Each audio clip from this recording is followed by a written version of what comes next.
Bonsoir à toutes, bonsoir à tous. Merci d'être là, fidèles aux rencontres du presse-papier. Merci d'être venus pour la rencontre avec Valentine, qui va nous parler de ce magnifique livre, L'île haute, qui est vraiment mon gros coup de cœur de la rentrée cette année, qui est un livre magnifique que vous pouvez offrir aux petits, aux moyens et aux grands, aux jeunes, aux moins jeunes. C'est un beau livre magnifiquement écrit sur l'histoire de ce petit garçon, enfant caché, qui arrive dans cette montagne en plein hiver, qui a vécu toute son enfance jusqu'à 10 ans à peu près, 12 ans, sur les trottoirs parisiens, et qui d'un seul coup s'aperçoit qu'il y a des saisons, il y a l'hiver, il y a le printemps, il y a l'été, il y a l'automne, et puis il y a la nature, et c'est magnifique là-dessus. À la fois, c'est l'histoire de ce petit garçon, mais tout en filigrane, jamais, tout est suggéré, et cet hymne à la nature magnifique, à la montagne, hein, pour nous qui aimons la montagne, c'est extraordinaire. Voilà. Donc je ne vais pas en dire plus. Et donc je voulais juste vous rappeler que donc à la rentrée, on aura tout de suite, enfin au retour des vacances, on aura une rencontre tout de suite le 4 janvier avec Olivia de Lamberterie. Voilà. Ça s'appelle Comment font les gens. Alors là, c'est complètement différent, mais c'est un livre très sur l'histoire de cette femme. Enfin, bon, je ne vais pas en parler maintenant, parce que là, on va parler surtout du livre de Valentine. Donc, c'est le 4 janvier. Voilà. Et ensuite, il sera suivi le 19, je crois, janvier, par Yannick Enel pour le trésorier payeur, qui est l'histoire de ce banquier anarchiste. Voilà, c'est assez intéressant aussi. Voilà. Merci. Et puis oui, après on boit un coup.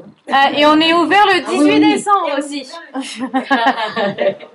Venez nous voir. Merci Catherine, merci pour cette invitation, merci à tous d'être là.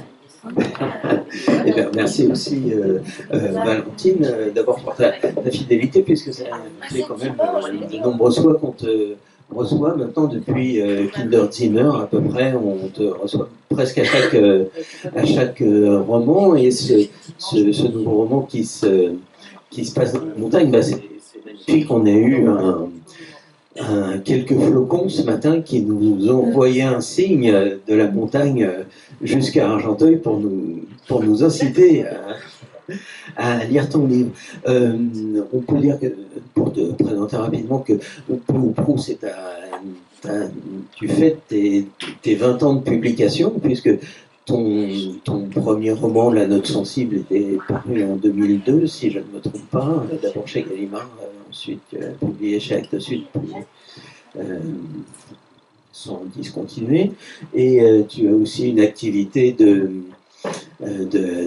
d'écriture, enfin d'ouvrage plus vers la jeunesse, comme par exemple on a Languille ici qui est paru récemment, et qui a déjà, si je ne me trompe pas, déjà reçu 2 prix. 3 ou 4 avant, voilà, formidable. Bon, enfin, en tout cas. Je ne suis pas sûre, comment vous dire, que les prix soient des marqueurs, alors je m'abstiens sur la question. En tout cas, c'est un livre qui rencontre son public et j'en suis très heureuse. Et donc, voilà, enfin, c'est le même bonheur dans les deux. Moi, il y a un livre que j'adore en littérature, c'est Le Paysan de Paris. Ben là, ton livre, c'est un peu le Parisien de Chamonix, si on veut, puisque c'est comme l'a dit Catherine tout à l'heure, c'est un petit Parisien en 1943 qui doit prendre le train pour partir dans la montagne, soi-disant pour soigner son asthme. Il est accueilli par une famille, mais enfin on devine évidemment très vite qu'il y a d'autres raisons aussi à son exil en montagne.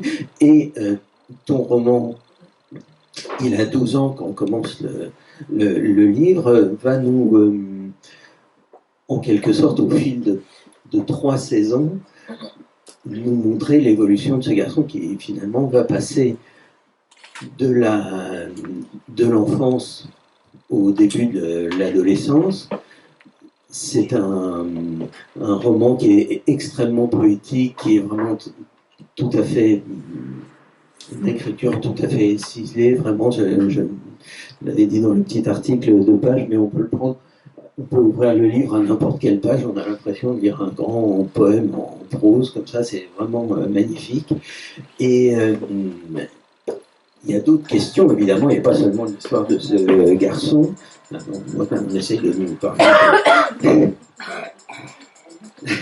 il y a aussi des réflexions poétiques, il y a toute une aventure intérieure, il y a une découverte de la nature, enfin bon, on va voir tout ça. Il y a aussi, en fond, l'histoire des événements qui se passent en parallèle.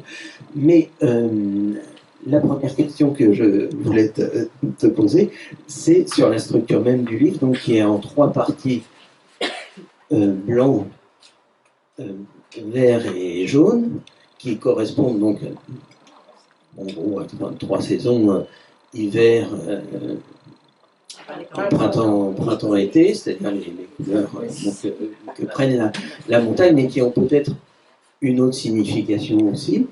Et je me demandais déjà dans un premier temps si ces 3 couleurs ne représentent pas justement ces 3 étapes que va connaître ce personnage, c'est-à-dire d'abord s'éblouir par le blanc, le vert c'est, disons, l'apprentissage, c'est apprendre, et le jaune c'est grandir. Est-ce qu'on... Alors oui, c'est vrai, c'est un roman dont les chapitres, les 3 grands chapitres portent des noms de couleurs. Je peux dire beaucoup de choses en fait sur ces couleurs.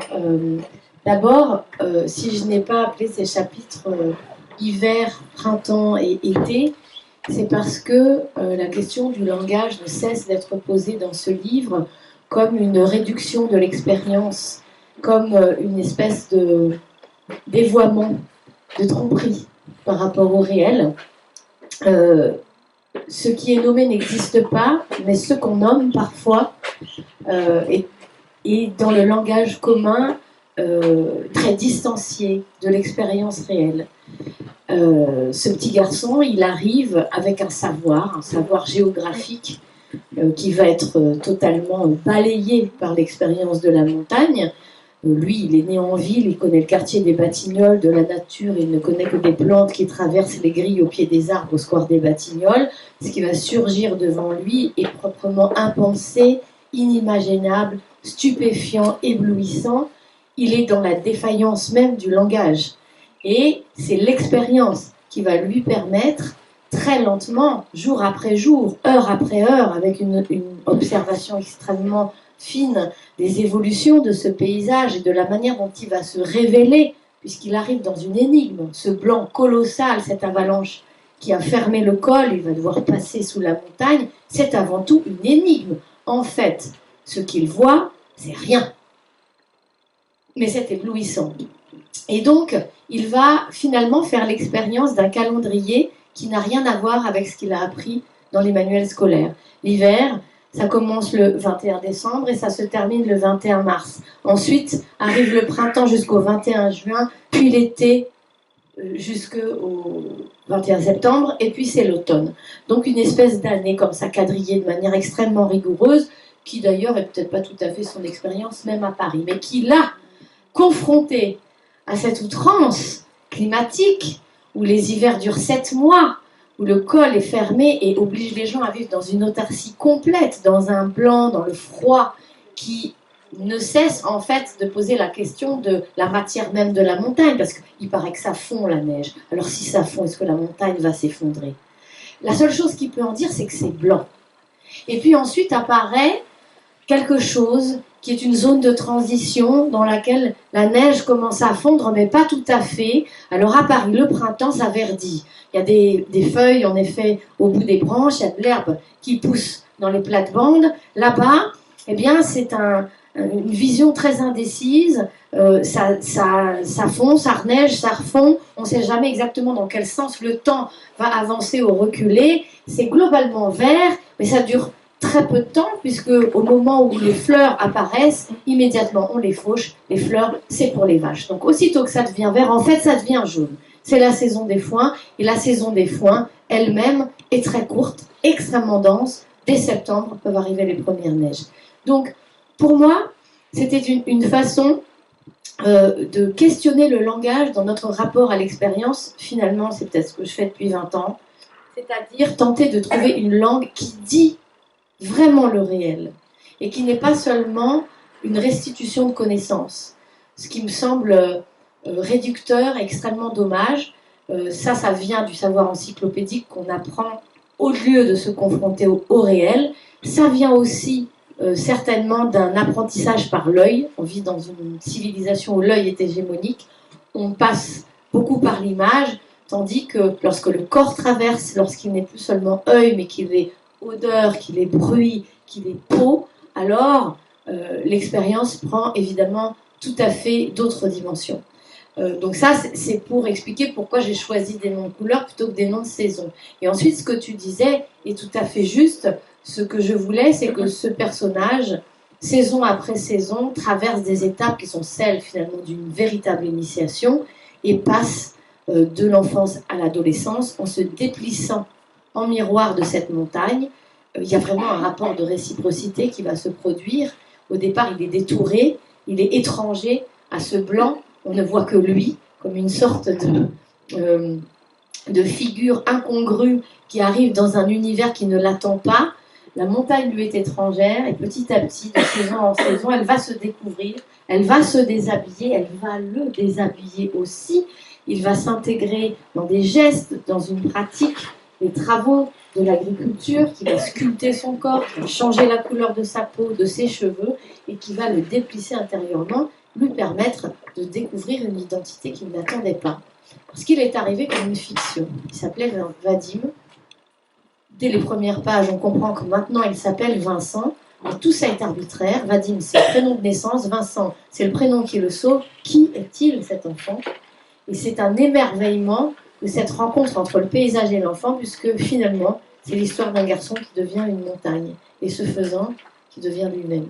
Et ça, pour moi, il fallait que ces 3 chapitres montrent les étapes clés de cette transformation et de cette fusion avec le vivant. Je n'ai plus rien à faire. Non, j'ai beaucoup de choses. Je te connais, j'ai beaucoup de choses à dire. Alors, on pourrait peut-être commencer par une petite lecture sur le début du livre, si tu veux. On pourrait commencer là, tout simplement, et s'arrêter. Attends, où est-ce que je vais noter ça? Oui, tout ça.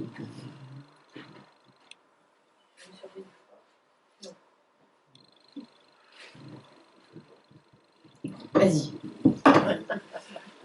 Parce que si tu as la phrase, je pourrais t'aider. Ah, mais oui. Je me disais, c'est une route de coupure. Je crois que nous allons. Voilà, d'accord. Et qui va vous montrer justement cette prose superbe. Et j'ai beaucoup de questions à te poser sur ce début. Alors, couvrez-vous bien. Le froid saisit le garçon à la descente du train, détourne son corps osseux, les saillants s'enfouissent sous ses vêtements trop larges, l'arête du nez, les phalanges au bout des mitaines.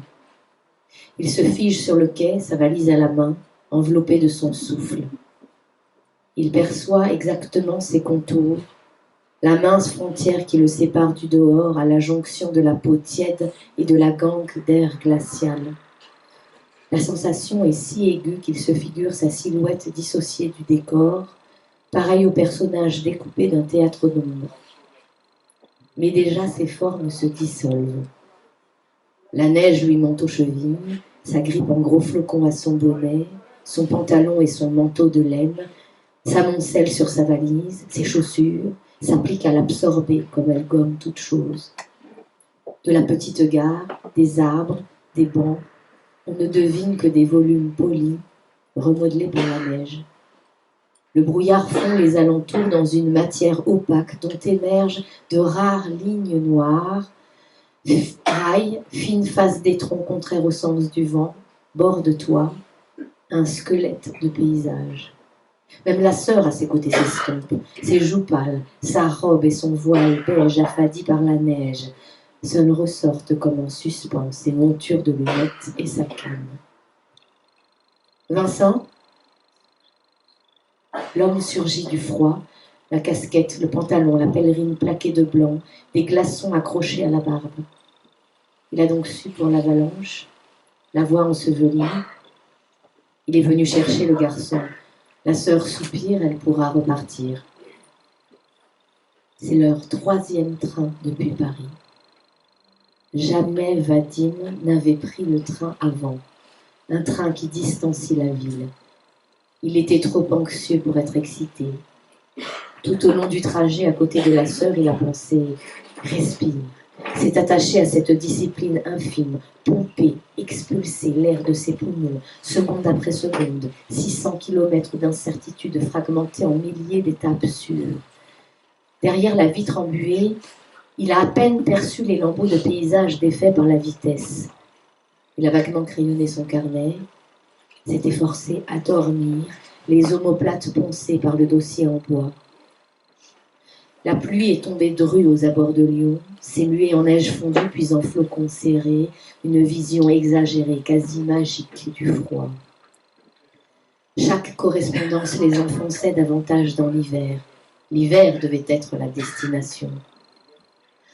Quand le brouillard a coulé jusqu'au talus de part et d'autre de la voie, le visage de la sœur s'est fermé. La météo, Vadim s'en moquait, inconscient de ce danger-là. Elle savait, elle, ce que signifiait être bloquée au pied du col, et puis elle était vieille, fatiguée. Le risque de ce voyage en soi suffisait. Évidemment, Vadim n'a pas vu la plaine du Chèvre. Il n'a pas vu la chaîne des Aravis.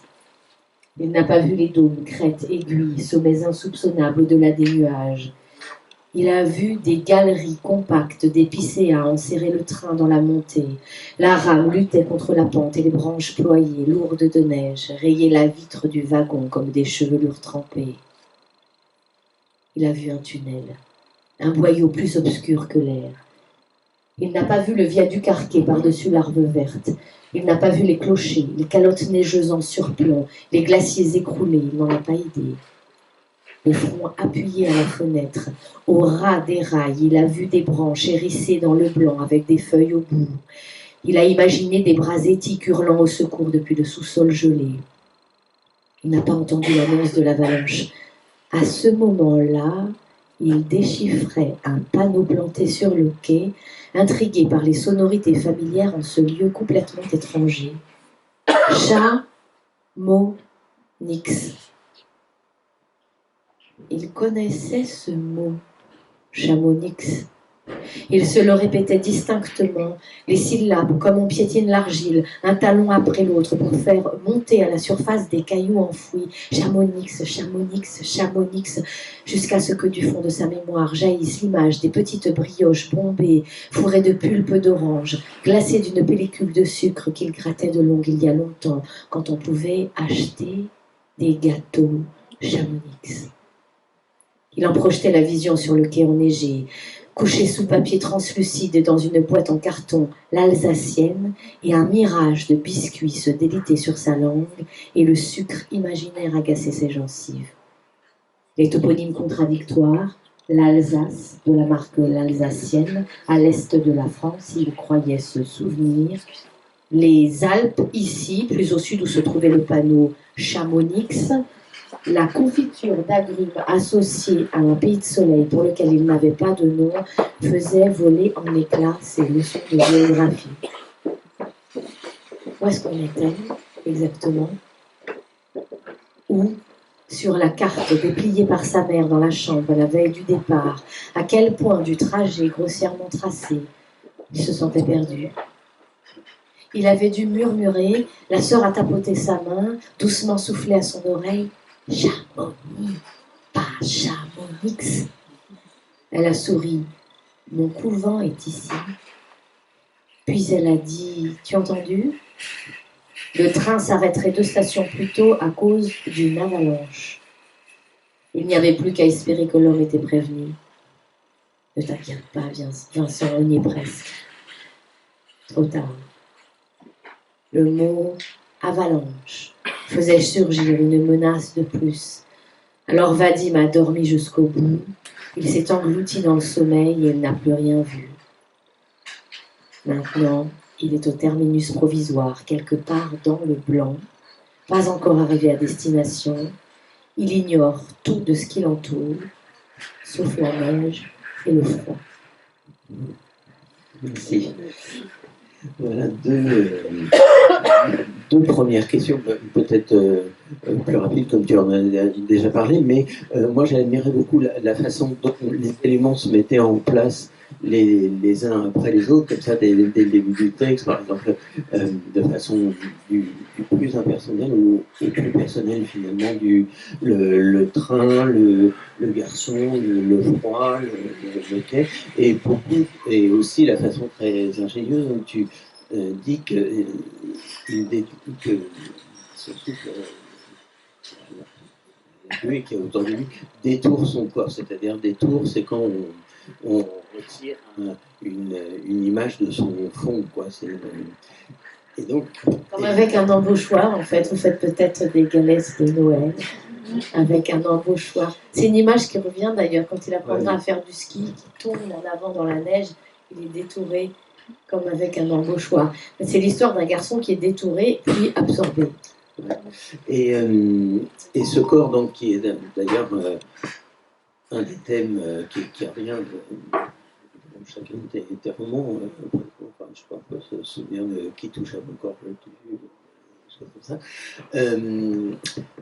Est-ce que c'est pas justement le lieu de tout langage, puisque c'est un double sens, le corps, c'est le corps physique et le corps de l'écriture aussi. Est-ce que dans ce roman-là, il n'y a pas ce double enjeu que quelqu'un qui est détourné, qui, on vient de voir, n'arrive pas, ne reconnaît pas les choses, ne sait pas les nommer, et va apprendre justement à les nommer, à décrire, à raconter. Oui, c'est vrai que ce garçon, mais ça, je peux dire que c'est quelque chose, en effet, qui revient dans mes livres. On pourrait très bien comparer cette démarche à celle de Kindertimmer. Ce sont deux étrangers qui arrivent dans un univers qu'ils ne connaissent pas, dont ils vont devoir décoder les rites, les rituels, le langage, les images. La figure du nourrisson m'intéresse beaucoup. La figure de l'ignorant, c'est Mila qui arrive au camp de Ravensbrück, c'est Vadim qui arrive à Valorcine. Là, on a les ténèbres, de l'autre côté, on a plutôt la lumière, mais c'est l'apprentissage du monde, véritablement. Et la question du langage, elle est vraiment au centre de ce livre, puisque dès le départ, il s'agit d'un pari qui est quand même totalement utopique. Le moment de l'émerveillement, de la stupeur, je le disais tout à l'heure, c'est le moment de la défaillance du langage. C'est justement l'instant où on n'a plus, je ne parle pas seulement du langage, de l'écriture, de la langue orale, en fait, on n'a plus de moyens de se séparer de ce qu'on traverse qui nous immerge, qui nous submerge totalement. Que la stupeur soit de l'effroi ou qu'elle soit de l'éblouissement. Le langage disparaît. Et puis le moment où justement la langue revient, c'est l'instant où l'expérience, elle, a totalement disparu. Et j'ai cru possible, je crois possible, en tout cas je m'y évertue, à ressaisir par la langue ce que justement j'ai perdu, nous avons perdu irrémédiablement. Cette suture entre l'expérience et le langage, c'est une façon de réconcilier le présent et le passé, c'est une façon de cicatriser des moments qui normalement sont irréconciliables. Bien entendu qu'il est impossible de raconter une première fois. D'abord parce que dans la première fois, on est dans la défaillance du langage, et ensuite parce que se sont superposés à cette expérience-là des tas d'autres qui vont la patiner, l'enrichir, la déconstruire, la reconstruire, et puis il y a la manière dont d'autres vont en parler qui va nourrir notre propre récit. Et donc, il est impossible de se ressaisir d'une première fois. Et c'est néanmoins une utopie que je m'attache à essayer de tenir. Alors, ça n'est pas la langue de Vadim et de Vincent. Je n'écris pas avec la langue de Vadim et de Vincent. Ce personnage n'est pas écrit à la première personne du singulier. C'est bien moi, avec ma langue d'adulte, avec ma langue de romancière, qui tente d'être à la hauteur de la démesure des émotions et des sensations que ressent cet enfant, mais que lui ne peut pas exprimer, alors qu'il les ressent profondément. L'enfance, l'état d'enfance est absolument extraordinaire et totalement dévastateur. C'est là qu'on vit les plus grandes tragédies, les plus grandes joies. Elles sont tellement violentes et tellement fortes que justement on n'a pas le langage pour les dire. Et voilà ce que on peut appeler quelquefois la nostalgie. Moi, je crois que l'état d'enfance n'est pas lié à l'enfance. Je crois qu'il est lié à un rapport au monde qu'on peut très bien cultiver en tant qu'adulte. C'est ce que j'ai cherché à rendre là. L'état d'enfance, c'est cet état d'immense disponibilité à l'ici et au maintenant qui nous permet de repousser la tragédie parce qu'on est disponible à ce qu'on est en train de vivre. C'est bien pour ça que la guerre devient un paysage et non le sujet du livre. C'est parce que ce garçon est dans l'état d'enfance. Alors, il a 12 ans, c'est peut-être plus facile. Je crois que l'état d'enfance et l'enfance ne se superposent pas et que nous pouvons ressusciter cet état tout au long de l'existence pour repousser la tragédie. Est-ce que vous pouvez faire une petite parenthèse par rapport à l'histoire de ton livre, simplement pour noter des choses que d'ailleurs tu viens de dire en partie, en parlant de Kinder Zimmer. J'ai noté que ce livre commence par une fuite, un train qui s'arrête, par le froid, une marche dans la nuit pour continuer. Ce qui m'a évoqué évidemment le début de Muren, et il y a aussi cette histoire de maladie, d'asthme, de difficulté à respirer, etc., qui peut nous faire penser aussi à la... Un balcon en forêt, mais oui, mais parce qu'évidemment, c'est complètement lié. Capot dans les arbres. Voilà. Et comme ce livre arrive après une expérience de 20 ans, à un moment, je me demandais s'il n'était pas un peu pour toi aussi le résultat de l'expérience de tous tes romans précédents. Quoi, parce qu'on trouve beaucoup d'allusions finalement, beaucoup de liens dans ce livre-là. Mais je pense qu'en fait, c'est un chemin, l'écriture, véritablement. C'est pas, c'est pas une mosaïque, c'est vraiment un chemin. Un livre en engendre un autre, on n'en est pas forcément conscient. Mais je crois que de toute façon, dans tous mes livres, mes personnages sont des personnages en mouvement qu'on rencontre à un moment crucial de leur existence, où ils ont des choix à faire, des choix qui vont les sauver. Et ils vont apprendre véritablement, ou symboliquement, ou métaphoriquement, à respirer autrement, en se questionnant profondément sur leur identité. Ça, je crois que c'est le cas pour l'ensemble de mes romans. Et je n'y pense jamais au moment où je commence à écrire. Je me rends compte que quel que soit l'univers ou le pari littéraire que je fais, eh bien finalement, ces fils-là continuent à tisser quelque chose d'un livre à l'autre qui a du sens, oui. Oui, c'est ça. En exergue, on disait tout à l'heure que c'est un peu celui qui ne parle pas, enfin qui ne s'exprime pas au début. En exergue de ton livre, tu cites une phrase de Custine, c'est un monde différent du nôtre, on y arrive enfant. Et enfant, enfin, on pense Infants, c'est celui qui ne parle pas, justement, qui ne s'exprime pas. Et en plus, on y arrive enfant, ça veut dire qu'on en repart autre chose aussi. Enfin, c'est quand même... Oui, mais c'est surtout qu'on y arrive sans aucun... sans aucun a priori et sans préjugé possible. Alors, c'est peut-être moins vrai aujourd'hui, puisqu'on a tous cette tentation... grâce à l'image, à Internet, qui est aussi une tentation pour moi, hein, bien entendu, de se donner l'illusion que on peut déjà faire des expériences de manière virtuelle, ce qui est complètement faux, mais en tout cas c'est une illusion.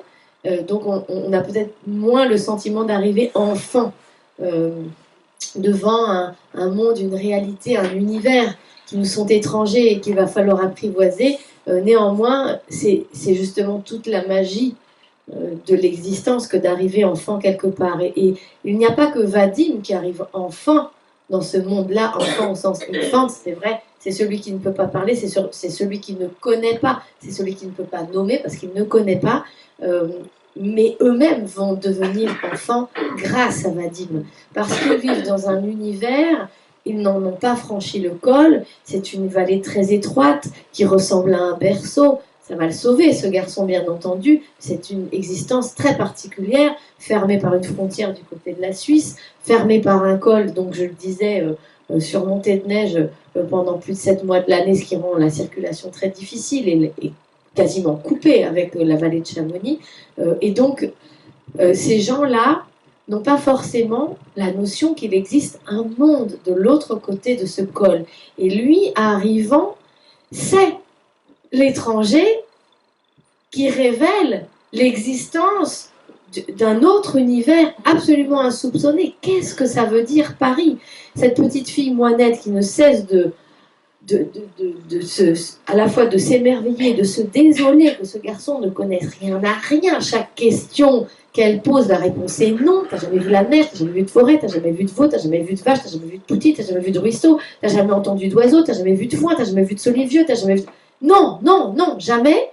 Mais du coup, ça dessine pour elle la possibilité d'un autre monde, d'un autre imaginaire, d'une autre réalité. Et en retour, tout d'un coup, eux, se rendant compte qu'il est absolument étranger au monde dans lequel il arrive, ils se mettent à regarder la montagne pour la première fois.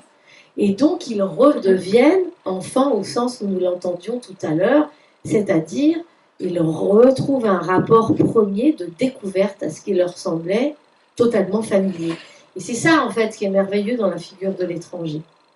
Moi, je tiens beaucoup, en général, entendez-moi, à la figure de l'étranger. Et cette première partie, cette couleur blanche dont on parlait, ce blanc dont tu parlais à l'instant, moi, il me fait penser à différentes choses, notamment ce qu'on vient de dire sur le langage, parce que tu dis à un moment, il arrive quelque part dans le blanc. Quelque part dans le blanc, c'est aussi une page blanche, c'est aussi une page vierge sur laquelle on peut-être écrire quelque chose. Ah, mais ça va complètement le rendre artiste, d'ailleurs. Ouais. Il y a évidemment la première femme qui l'accueille, la femme qui l'accueille chez elle s'appelle Blanche. C'est D'ailleurs, j'ai noté la dernière phrase qui raconte cet épisode de l'accueil chez lui, elle est vraiment très belle. C'est la neige recouvre les visages. Alors ça a l'air de rien. Recouvre les visages. On a ces belles assonances là en V, qui est venteuse, et la neige plus profonde avec ces jets, la neige et les visages qui évoquent aussi le paysage. Enfin, il y a tout un jeu là-dessus que vous trouverez partout dans le livre, évidemment. Comme on le disait tout à l'heure, le blanc, c'est aussi la couleur de l'éblouissement. Est-ce que cet éblouissement, il ne le vit pas? Alors c'est un vocabulaire un peu presque mystique, mais comme une révélation, une extase et une contemplation. Si, c'est d'une très très grande richesse. En fait, ce blanc lui pose une question insoluble qui va lui offrir d'ailleurs des possibilités d'imagination extraordinaires. C'est le propre de l'enfance que de croire tout possible, bien sûr. Il a entendu qu'il y avait la mer avant, à cet endroit. Il n'a aucune idée de ce qui se cache sous le blanc, comme je disais tout à l'heure. Et donc, c'est la permission de tout imaginer. Il va se mettre à dessiner énormément, ça va vraiment le rendre artiste, dessiner ce qu'il imagine se cacher sous la montagne et que le réel finira par confirmer ou démentir. Mais ce sont des visions extraordinaires puisqu'elles mêlent tous les paysages possibles. Comme il n'a pas de connaissances, il a une imagination extrêmement fertile. Ça fait vraiment de lui un artiste. Le blanc, c'est le lieu de projection de tous les fantasmes. C'est pas un hasard si j'ai appelé cette femme blanche, cette femme qui l'accueille. Excuse-moi de t'interrompre, mais il y a une chose importante aussi qu'il faut dire à propos de cette femme, c'est que elle lui explique la montagne, elle lui décrit la montagne, et comme il ne la voit pas, elle la sculpte avec ses mains. Elle la dessine dans les airs. C'est une montagne qui est complètement aérienne et soluble, en fait, et suspendue. Et elle s'appelle Blanche parce qu'elle aussi est un mystère, elle aussi est une énigme. Et sur ce corps de femme, qui est un corps autorisé pour les fantasmes, puisque ce n'est pas le corps de sa mère, il va en effet connaître voilà, ses premiers émois. Elle se baigne derrière un drap qui est tendu en travers de la cuisine dans un baquet, comme on fait à la montagne et à la campagne en général. Et donc, elle est comme cette montagne, une espèce de mystère qui va se déshabiller petit à petit et sur lequel il peut projeter toutes les fantaisies de son imagination. Elle est ensevelie sous ses vêtements et petit à petit, elle se déshabille. Il y a quelque chose de l'ordre de la contemplation, bien sûr, mais il y a aussi une vraie volonté de lever le mystère. Il y a une enquête. Alors pour lui, le paysage, c'est aussi une enquête. Ça va le rendre extrêmement observateur et ça va éveiller tous ses sens. Puisque les yeux ne servent à rien, il va falloir écouter, il va falloir entendre, il va falloir sentir, il va falloir se poser la question de ce que sent la peau. Et donc il va finir, et c'est un personnage très important du livre qui va le lui suggérer, mais il va finir par voir comme un aveugle. Et ça, c'est un cadeau extraordinaire, puisqu'il va connaître un déploiement des sens qui est l'exact contraire de ce qu'il a connu à Paris dans son petit appartement étriqué. Il est tout étriqué de partout. C'est un petit garçon très maigre avec une peau blanche, on voit ses veines sous la peau. Il a des poumons étriqués, enfin rien de lui ne respirait. Tout d'un coup, ses sens entiers, grâce à ce blanc, vont se déployer. Et il y a aussi une relation très érotique au blanc, parce que ce qu'on ne peut pas connaître et qu'on a le désir absolument de voir, eh ben, c'est le propre de l'érotisme. Et surtout avec cette image, on verra au printemps, enfin vous verrez dans la partie vert, avec cette image de la neige qui fond et donc qui révèle le corps de la montagne. Et le corps des femmes, qui elles aussi commencent à relever leurs manches, à se déshabiller, et donc à offrir d'autres terrains pour l'imagination de ce garçon. Représentation, tout à l'heure, c'est un thème très important parce que lui-même dessine beaucoup et il est très frappé quand il arrive à la montagne que les quelques représentations qu'il en avait sur des photos ou dans des livres de classe, etc., ne correspondent pas du tout à la réalité de ce qu'il voit. Et ça, c'est un thème qui est très intéressant dans le livre, c'est cet écart entre la représentation, la réalité et la perception, quoi, en fin de compte. Et il apprend à voir, mais est-ce à dire que la perception, enfin la perception par le corps, est toujours, prime toujours sur le savoir, le savoir appris. Est-ce que ce qu'il a appris avant, est-ce que ça Et oui, je pense que l'expérience met souvent en échec.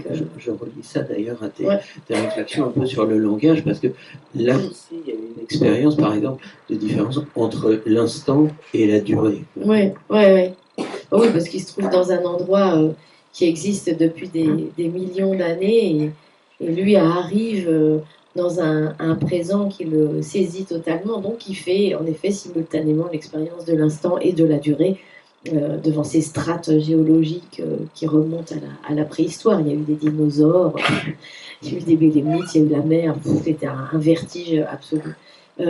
Pour revenir sur sur l'image. La représentation Ouais. et la réalité. Souvent, l'expérience met l'art en échec, oui. Mais en même temps, on pourrait se contenter de l'expérience. Alors, moi, quand je suis en montagne, j'ai plus envie d'écrire, en fait. Il faut que je rentre à Asnières-sur-Seine pour pouvoir écrire.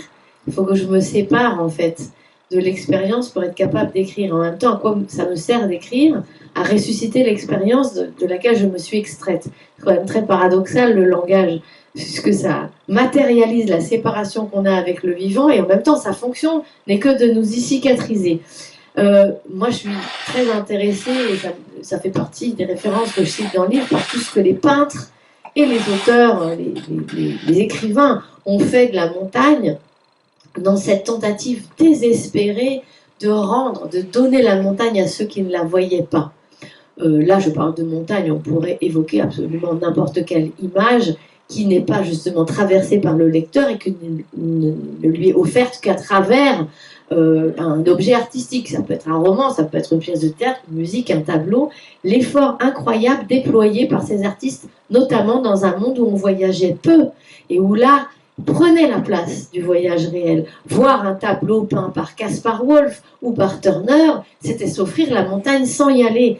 Lire Le Voyage dans les Alpes de Victor Hugo ou les récits de Saussure, c'était aller à la montagne sans y aller. Et donc, il y avait un effort créatif, vraiment de création d'images, d'expressions, de métaphores absolument éblouissants de la part de ces auteurs, parce qu'ils savaient qu'il s'adressait à des gens qui ne connaîtraient pas ces paysages.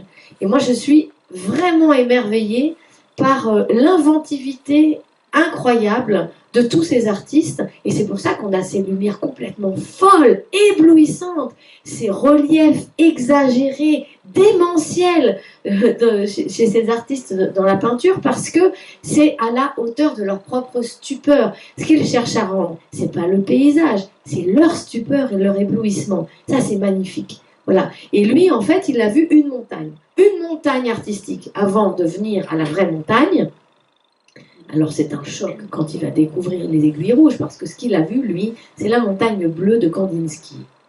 Dans le livre de son voisin, qui est un tout petit monticule bleu avec un arbre rouge et un arbre jaune, et puis des chevaux au premier plan, ça, c'était censé être la montagne. Voilà. Mais Kandinsky n'est pas du tout un peintre qui a la vocation de peindre le réel, il est dans une démarche très différente. En revanche, les peintres que je viens de citer avaient quand même l'idée de donner l'impression de cet émerveillement et de cet éblouissement. Et moi, j'essaye, par la langue et à ma façon, de faire aussi ma part dans ce rendu de l'expérience qui semble incommunicable, peut-être indicible. On parle beaucoup de langage, on est dans l'enfant, dans l'infance, dans celui qui ne parle pas. Peut-être que c'est indicible, mais peut-être que ça peut s'écrire. Peut-être que ça peut se peindre, même si ça ne peut pas se dire. C'est encore une autre expérience. En fait, la réalité, comme tu le dis, est d'autant plus forte, enfin, est rendue plus réelle, justement, par l'artifice, parce qu'on l'aborde des outils, disons, poétiques et métaphoriques. Et là, tu parles à un moment, bon, j'avais prévu qu'on le lise, mais bon, tant pis, parlons-en simplement comme ça, comme c'est un poème que tout le monde comprend, connaît, je pense. Tu parles à un moment du poème des voyelles de Rimbaud. Et là, on voit bien que dans le langage, parce que dans ce poème, Rimbaud associe des lettres à des couleurs, des sons à des couleurs.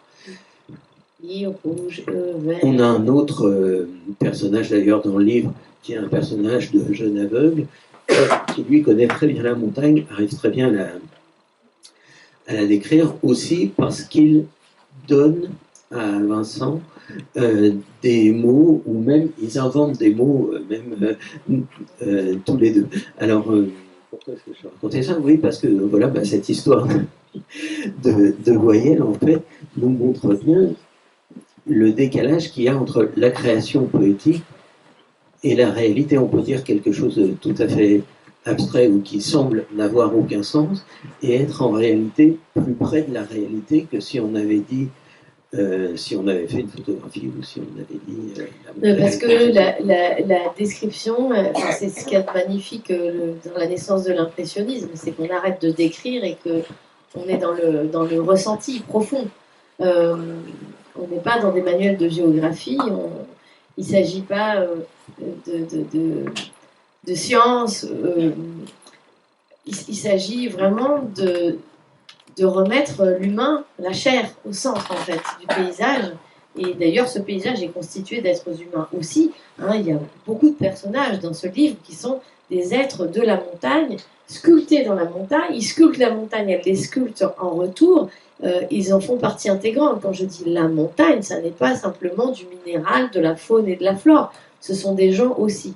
Et je crois que justement, la poésie cherche à faire le lien entre le réel et l'effet prodigieux qu'il nous cause. Voilà, c'est l'effet qui est important. De toute façon, c'est une phrase du livre, Valorcine n'existe pas, ce qui existe c'est le regard, c'est tout. Il n'y a que ça en fait qui est intéressant. On s'en fout en fait de ce que j'écris et si vous allez confronter ces descriptions à une vallée dans un guide touristique, vous trouverez d'évidence pas du tout les mêmes mots, les mêmes phrases. Parce que moi, ce qui m'intéresse, c'est ce que ça nous fait profondément, ce que ça dilate, ce que ça explose, que ça modifie à l'intérieur de nous, ce rapport au vivant et au paysage. Alors, on en a parlé tout à l'heure, il y a un personnage absolument irrésistible qui est cette moinette, qui est une petite fille qui est un peu plus jeune que lui, il a 12 ans, elle a 10 à peu près, mais elle est vraiment le lieu un peu de tous ces étonnements, parce que c'est elle qui va presque lui faire tout découvrir de la montagne, parce qu'il goûte non seulement les aliments, des fromages, des choses comme ça qu'il n'a visiblement jamais mangé, mais il découvre aussi des paysages, les travaux, les outils, comment on s'occupe des bêtes, etc. Et évidemment, elle est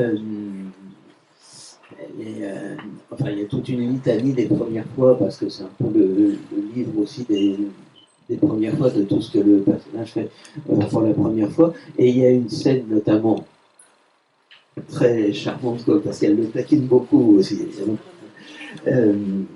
où elle veut lui faire goûter des œufs de grenouille, des œufs de grenouille. Est-ce que tu peux raconter cette scène et nous dire ce qu'elle signifie? Oh, c'est le moment où elle a compris qu'il était tellement naïf, il était tellement ignorant de tout qu'elle peut... c'est le cas de le dire, littéralement, elle veut lui faire avaler n'importe quoi. Elle devient espiègle. Au début, elle est sidérée, puis elle est amusée, et puis elle commence à lui jouer des tours, en fait. Et il y a une relation qui est extrêmement forte entre eux. Hein. C'est un duo qui est nécessaire. Hein. Cette petite fille, plus petite que lui, qui a 10 ans, elle a vraiment une mission. Et elle la prend extrêmement au sérieux. C'est sa passeuse. En fait, on est dans un pays de passeurs, vous l'aurez compris. Il y a des passeurs de toutes sortes. D'ailleurs, cette petite fille sait bien que la nuit, il se passe des choses, qu'après le couvre-feu circulent des ombres, qu'il y a des formes qui apparaissent et disparaissent dans la montagne, qu'on voit des gens se cacher dans le clocher, on ne sait pas très bien pourquoi, elle n'a pas les moyens d'interpréter ce qu'elle voit, mais voilà, on est dans un endroit où il y a beaucoup de passages, et elle est la première passeuse, c'est-à-dire que c'est elle qui décode entièrement le monde pour lui. Elle décode la nature, elle décode les gestes du quotidien, la manière en effet dont on s'occupe des bêtes, la façon dont on descend à l'école, dont on skie, l'emploi du temps d'un jeune enfant. Elle est la 10e d'une famille donc, qui est nombreuse, mais c'est absolument ordinaire hein, dans ces villages-là, et ils sont tellement nombreux que cette petite fille est prêtée. Elle est prêtée à des couples dans lesquels il n'y a pas d'enfants, ou elle est prêtée à des vieux qui n'ont pas d'aide, et elle accomplit ses missions d'enfant là où il n'y en a pas. Alors elle croit que Vincent est prêté lui aussi, puisqu'il arrive dans une famille qui n'a pas encore d'enfants. Ça va venir, mais pour l'instant il n'y en a pas. Et donc elle est aussi prêtée à ce garçon, comme son guide. Et il y a quelque chose d'elle aussi qui petit à petit se détend, elle est totalement fascinée par ce garçon et elle passe, elle aussi, par des sentiments. Elle est dans une initiation aussi. D'abord, elle a ce rôle très sérieux de guide, et puis, fascinée, on sent qu'elle est dans une forme d'amour total et absolu pour lui. Et elle connaît la tragédie aussi, parce qu'étant trop petite et sans forme, elle va regarder ailleurs, et elle va perdre cette relation totalement exclusive avec lui. C'est un grand deuil immense pour elle, qui va pétrifier d'ailleurs Vincent. Et donc, c'est une enfant aussi qui matérialise, qui incarne les immenses sentiments, les immenses émotions de l'enfance, que souvent on sous-estime, parce que les êtres étant petits, on imagine qu'ils ressentent des petites choses, alors que chez eux, tout est Big Bang et apocalypse et éblouissement. D'ailleurs, ces pages sur la déception de Moinette, c'est vraiment déchirant. Quand on le lit, sont des pages très, très fortes. Elle s'étonne aussi beaucoup, parce que là j'ai une petite question qui est peut-être anecdotique. Enfin, elle s'étonne aussi beaucoup de son prénom au début. Vincent, elle pense que c'est un... Ah mais il n'y en a pas dans la vallée, tout le monde s'appelle pareil dans cette vallée. C'est un prénom inventé. Or, c'est un pseudo, et comme vous le verrez dans le livre, on apprend les choses vraiment au fur et à mesure. C'est-à-dire, on nous présente déjà Vincent descendant du train, ensuite on apprend son prénom, on apprend son vrai prénom ensuite, etc. Bon, et à un certain moment du livre, on apprend également son nom de famille. Et son nom de famille, alors là, ça m'a fait sursauter parce que c'est Pavlevitch. Or, en littérature, il y a un pseudo célèbre qui est Pavlovitch. Je suis complètement à côté. Qui est le neveu de Romain Gary. Oui, j'y veux penser. Et alors, je pensais que c'était fait exprès parce que juste après, tu parles d'un garçon avec lequel il joue au billes et qui s'appelle Paul. Or, Pavlovitch s'appelle Paul Pavlovitch. C'était le.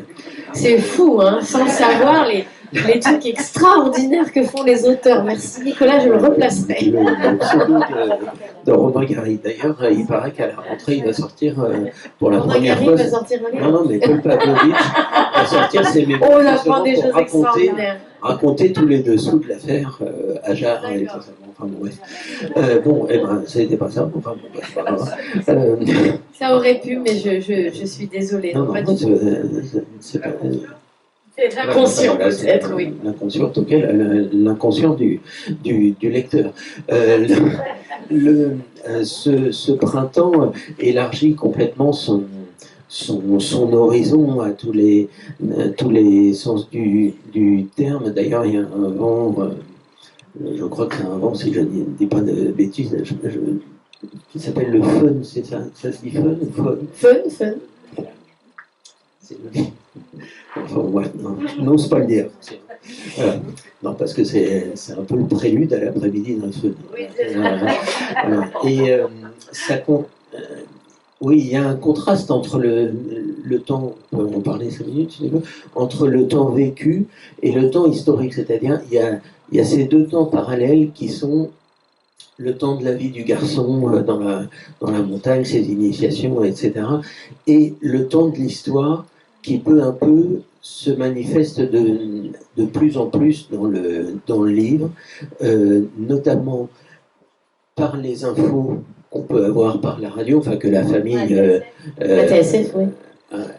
Apprend par la TSF, et là on retrouve d'ailleurs encore des éléments intéressants sur le langage, puisqu'il y a tous ces messages codés, que la bibliothèque est en feu, je sais pas quoi, dont par exemple René Char même a fait un poème. Exactement. Et il y a aussi en souvenir, disons, pas palimpseste, le souvenir d'une autre guerre qui est la guerre de 14, qui est incarnée par le grand-père, par Louis, qui lui lit l'histoire, si on veut, dans l'autre sens, c'est-à-dire l'histoire de 1943, il la lit par rapport à 1914. Quoi. Comme tous ces gens de cette génération, pour qui les Boches, c'était vraiment ils étaient marqués dans leur corps, évidemment. Et les vieux ne parlent que de ça, hein, y compris en montagne, oui, bien sûr. Mais chez eux, il n'y a pas les Boches, eux, c'est les Italiens. Mais alors, comment est-ce qu'on Dans ce inscrit... village, c'est les Italiens. Et les Italiens, ce sont presque des frères. D'abord, c'est des paysans. Et c'est des paysans qui vivent juste de l'autre côté de la frontière. C'est très très compliqué de les considérer comme des ennemis. Ensuite, de fait, le rapport qu'ils ont eu aux Juifs est incomparable, évidemment, avec celui qu'ont eu les Allemands, en tout cas dans la période d'occupation en France. Et puis, beaucoup sont jeunes, sans expérience, et en fait, ils participent aux travaux des champs, ils réparent les toits des maisons. Alors, bien sûr, c'est des occupants, ça n'amuse personne, mais ce qui fait vraiment peur, c'est justement le jour où le col est ouvert, et comme le col est ouvert, on ne sait pas qui va pouvoir entrer dans cette vallée. Pour l'instant, il y a quelques Italiens, et puis c'est tout. Il y a pas mal de cols qui s'ouvrent, d'ailleurs, dans ce livre. Je dirais pas plus. Mais oui, parce qu'à un moment, la question c'était plutôt sur l'écriture de l'histoire dans le roman, quoi. Parce qu'à un moment, tu notes le futur n'existe qu'à rebours après qu'une date a scellé la fin de l'histoire. C'est-à-dire, Oui, bien sûr, c'est-à-dire que pour ces gens-là, il n'y a pas de fin de la guerre. De la même façon que dans Kinderzimmer, pour ces femmes qui sont déportées à Ravensbrück, il n'y a pas de fin du camp. Et pour lui, il n'y a pas de fin de la fiction. Et c'est toujours je trouve ça passionnant d'essayer de déconstruire le rapport que nous avons au temps, nous qui connaissons la fin de l'histoire. Nous en savons beaucoup plus sur ce que risque ce garçon que lui-même. Nous en savons beaucoup plus sur l'espoir que pourrait avoir cette femme qui arrive à Ravensbrück, qu'elle ne le sait, puisque le monde pourrait ressembler jusqu'à la fin des temps à un camp de concentration. Donc nous projetons inévitablement dans le livre des événements, des faits, un rapport au temps que les gens n'ont pas. Ils sont dans le présent. Et le présent, pour eux, pour lui, qui en plus n'a pas du tout, n'a pas vécu la Première Guerre mondiale, n'a pas les mêmes notions d'histoire et la même expérience que les gens qui sont plus âgés, pour lui, l'existence, c'est cet exil heureux, parce qu'au départ, ça pourrait être un drame, mais ce que je veux dire, c'est que c'est un exil extrêmement heureux. Ce garçon, son plus grand désir, c'est de devenir valeur sain. Ça pose beaucoup la question de la loyauté à la famille, à l'identité, mais on est dans un exil heureux. Ça va devenir vraiment une chance. Et donc, lui ne voit pas de fin à cette période-là.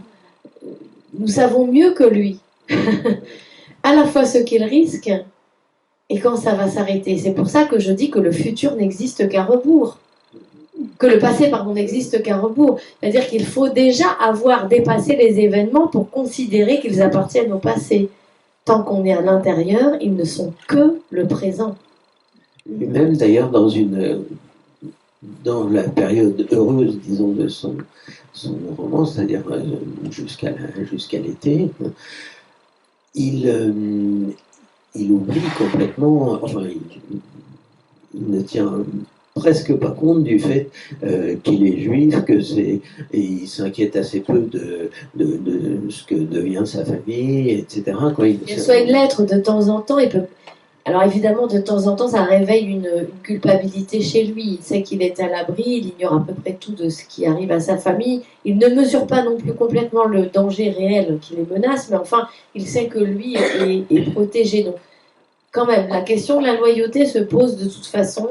Est-ce qu'il a le droit, en fait, d'être vraiment heureux et de devenir un autre, alors que ceux qui l'ont aimé et qui ont tout fait pour le sauver sont en grand danger? La question se pose de temps en temps, elle se posera de manière plus vive pendant l'été, mais c'est vrai qu'il a cette capacité parce qu'il vit dans un monde qui a fait de lui une part intégrante vraiment de cette communauté. Il vit une histoire merveilleuse. Nous sommes plus inquiets pour lui qu'il ne l'est. Il vit d'ailleurs dans un espèce son éblouissement, c'est aussi un peu un aveuglement. Oui, mais c'est le propre de l'enfance, encore une fois. Hein. C'est le propre de l'enfance et c'est le propre aussi, je ne veux pas qu'on soit anachronique, hein, de ceux qui traversent les événements en étant absolument aveugles au futur. Aveugles. Il y a d'ailleurs deux détails là dans ce moment du livre qui m'ont un peu enfin, qui m'interroge. Alors, je trouve une trouvaille absolument géniale, c'est qu'il y a un moment pour justement épater une fille, enfin pas épater, mais pour se réconcilier avec Monet, il veut faire un exploit et il projette de voler une plume qu'il y a sur le chapeau des soldats italiens. Enfin, bref.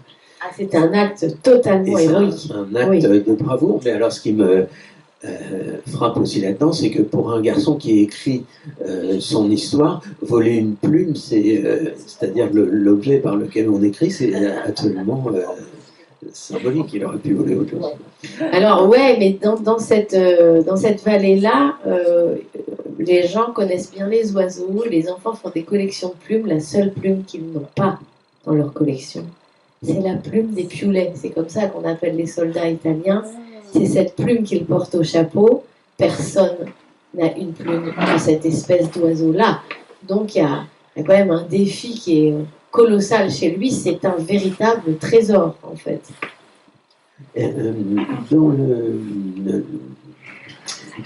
Dans ta prose, enfin la façon dont le narrateur s'exprime, il y a une chose qui m'a intrigué, je crois que ça apparaît 2 ou 3 fois dans le livre, c'est que on passe quelques instants au tutoiement, c'est-à-dire qu'au lieu de dire il fait ceci, il fait cela, on dit alors tu vois Vincent, tu ne comprends pas ou tu vas faire cela, etc. Et alors là, on se demande toujours, est-ce que c'est un narrateur, par exemple, quelqu'un de l'histoire, enfin qui a vécu cette histoire, puisque en plus dans les remerciements, on trouve à la fin du livre, on trouve des noms de personnes qu'on trouve dans le roman. Alors est-ce qu'on dit, tiens, c'est quelqu'un qui c'est pas les mêmes, c'est les mêmes noms de famille, mais c'est pas du tout les mêmes personnes. Les noms de famille, il y en a 5 dans la vallée, de toute façon. Ou est-ce que c'est le personnage qui se parle à lui-même, ou est-ce que c'est tout simplement le narrateur ou l'écrivain à qui ces épisodes évoquent des choses et qui, en parlant à son personnage, se parle un peu à lui-même. En fait, c'est une question un peu personnelle. C'est un rapprochement très fort entre le personnage et moi. Là, dans les moments où je le tutoie, je suis dans un rapport de grande tendresse, en fait. C'est des moments où c'est pas seulement que je lui tiens la main, là, j'ai envie d'être dans son cou, de sentir le souffle, son souffle. C'est des moments où il échappe, c'est des moments où il traverse des révolutions intimes très très fortes. Et là, je veux vraiment me coller à son dos. Est-ce que tu me dis si c'est indiscret, mais je crois que toi, dans ton enfance, tu as eu une expérience de la montagne, évidemment pas dans les mêmes circonstances du tout de ce personnage. Est-ce que cette histoire vient en partie de là? Oui, moi, la montagne fait intégralement partie de ma vie, encore aujourd'hui. C'est mon grand bonheur. Enfin, c'est le seul endroit où j'ai pas envie d'écrire parce que j'ai plus besoin de langage.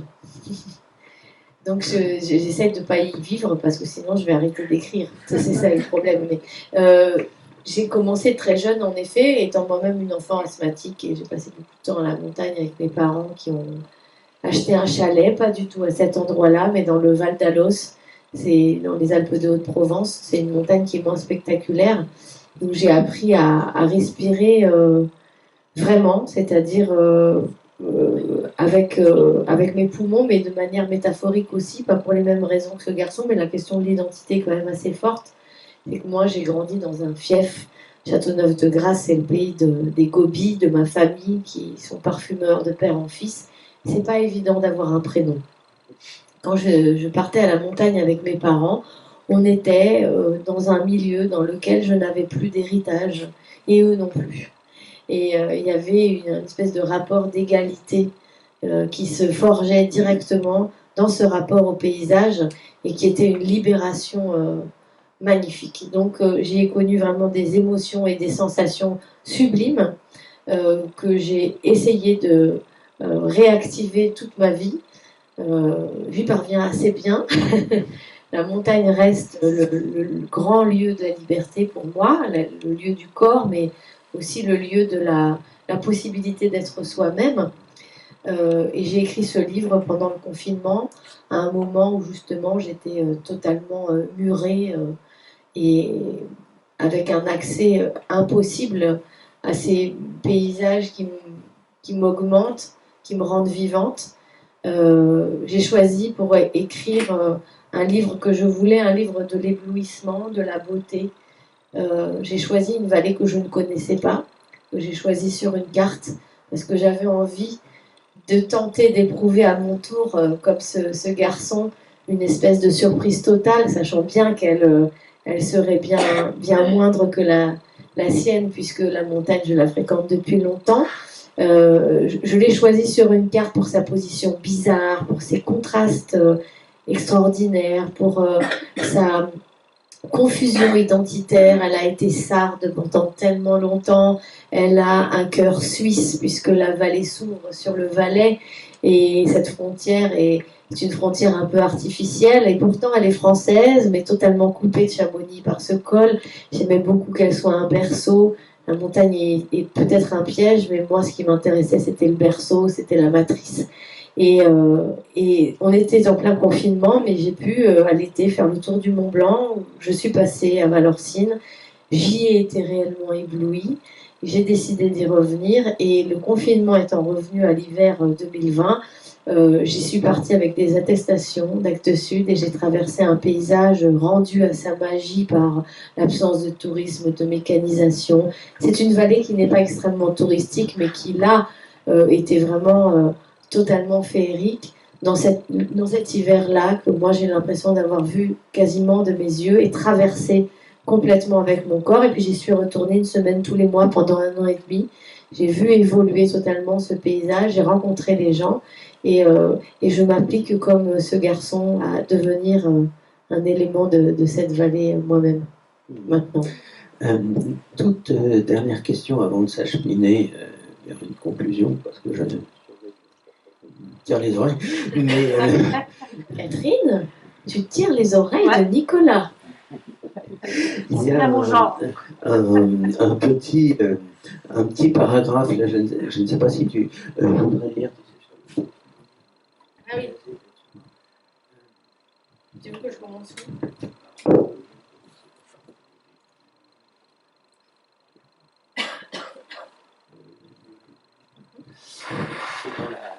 La partie qui s'appelle l'été. La nuée de Pierride émerge d'un coup. On ne connaît pas le secret de cette concomitance, ou bien on préfère ne pas savoir, on gâcherait la magie. De près, leurs ailes quasi translucides et nervurées de noir font penser à de pâles vitraux d'église, mais de loin et en ombre, c'est une neige à l'envers qui monte vers le ciel. Des gazés, on les appelle communément, à cause de ce voile vaporeux qui absorbe la lumière. Pierride, c'est pour les dictionnaires. Moinette a lâché son cartable. Tant de gazés à la fois, elle n'en a jamais vu. Leur ombre en suspension palpite sur les prés, presque un phénomène climatique. Alors le temps d'un clignement de paupières se produit l'averse pourpre. Des gouttelettes de la taille d'une tête d'épingle grêlent les airs, si fines qu'on n'en ressent pas l'impact. Une moucheture sombre raye le dos de la main de Vincent, le visage de Moinette, les draps et les chiffons pendus à sécher dehors. Déjà, la nuée s'éloigne. Quand la cloche sonne en bas, au clos, Moinette bat des cils et le charme est rompu. Elle plonge sa main dans le bassin, passe de l'eau sur sa figure, sur celle de Vincent sidéré, Les yeux rivés à l'espace vide où à l'instant les gazés tremblaient, elle dit, comme surgie d'un rêve, c'est l'été. Merci. Alors, c'est très beau, mais en même temps, c'est très ambigu comme passage, parce que, évidemment, on se rapproche de la fin et surtout de l'invasion de la Sicile, etc., par Eisenhower, enfin, bon, bref. Et bon, on sent que les choses vont se gâter un peu, et ce que le personnage ne sait pas, mais que nous savons, c'est que bon, pendant ce temps-là, il y a les déportations, là, il y a les assassinats, etc. Et cette image de la beauté qui s'appelle les gazés et qui leur laisse des marques de sang sur les mains et sur le visage, là, pour le coup, c'est un surgissement de l'histoire, disons, dans l'innocence du drame qui est poignant. Oui, bah, c'est la menace qui revient. Hein. L'été, c'est la saison de la fauche. Bon, et ben, vous découvrirez la fin. Deux petites questions simplement en forme de conclusion. Tu as un personnage à la fin qui est une femme peintre qui d'ailleurs s'appelle Liselotte Van Eyck, c'est-à-dire un nom de peintre déjà elle-même, et qui alors là, elle m'intrigue parce qu'elle fait justement des peintures qui sont. Elle essaie que ce soit le plus ressemblant possible, parce qu'elle fait des images pour l'histoire, dit-elle, c'est-à-dire, non pas pour, je sais pas, créer une œuvre, c'est le contraire de Kandinsky, c'est pour que on reconnaisse ce paysage, pour que c'est pour la mémoire. Pour la mémoire ouais. du paysage. Mais alors ça, c'est un peu le contraire quand même de la création. Si on... Mais c'est pourquoi d'ailleurs ce garçon la regarde ces tableaux qui sont complètement cadrés sur le paysage réel et ne comprend pas ce que fait cette femme. C'est-à-dire que lui, le jour où le réel lui a sauté au visage, il a arrêté de dessiner.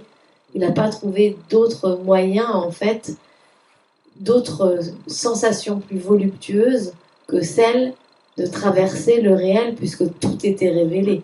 Je pense qu'il y a de la création et il y a de l'art chaque fois qu'il y a de l'ombre. Et il faut donc... ça n'est pas un hasard, évidemment, que la création allume des torches dans les cavernes. C'est plutôt comme ça que ça fonctionne. Et enfin, vers la page 200, je crois, tu fais une allusion, mais enfin, qui est tout à fait limpide, aux nourritures terrestres d'André Gide.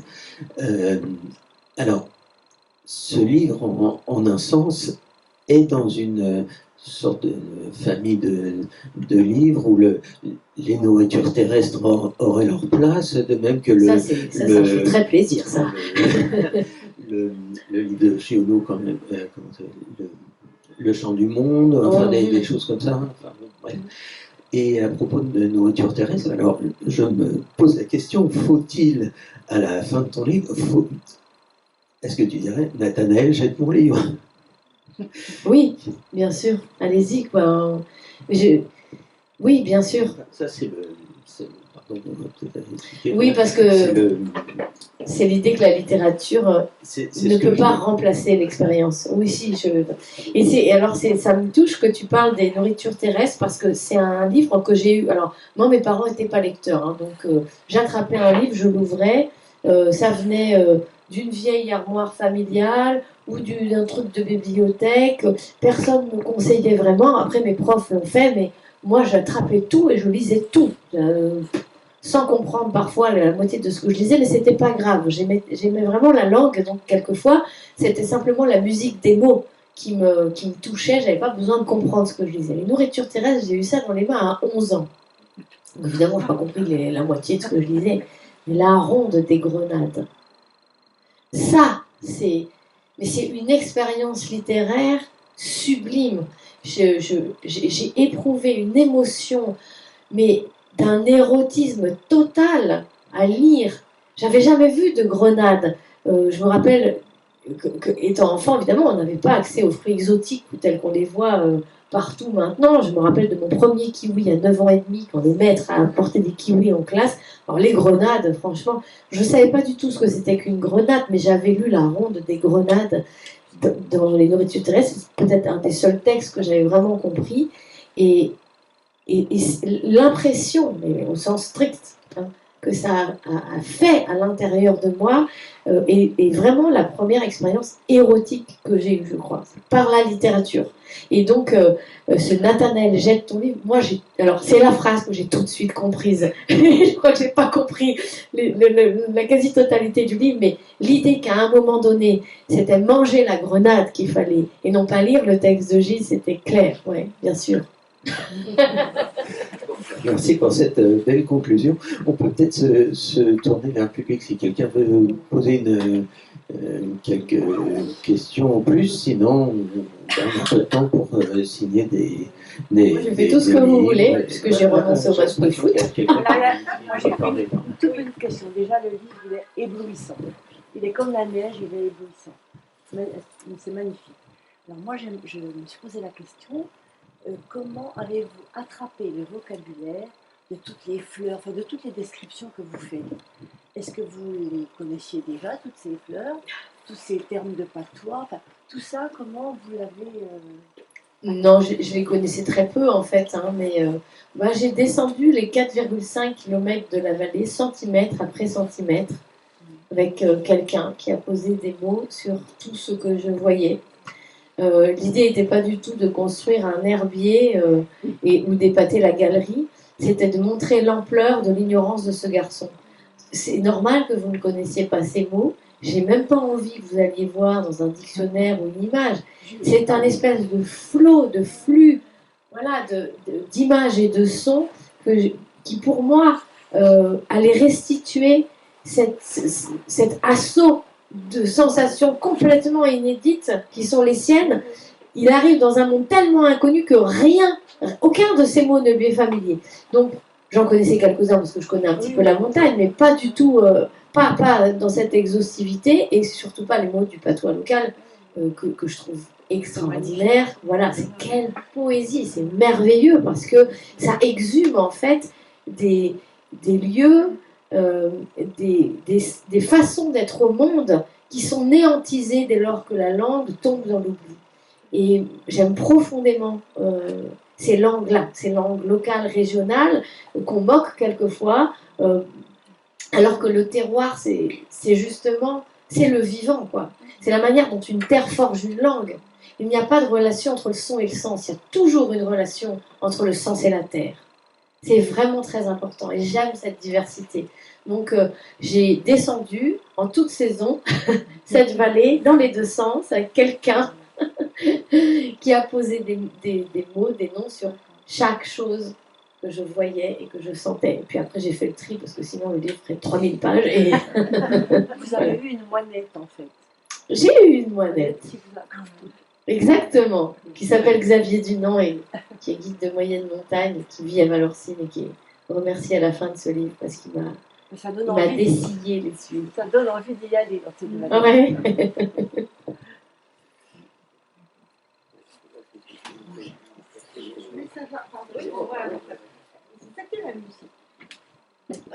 J'aime la musique. Je fais des concerts littéraires, mais j'ai un musicien qui l'a fait pour moi. Moi, je dis.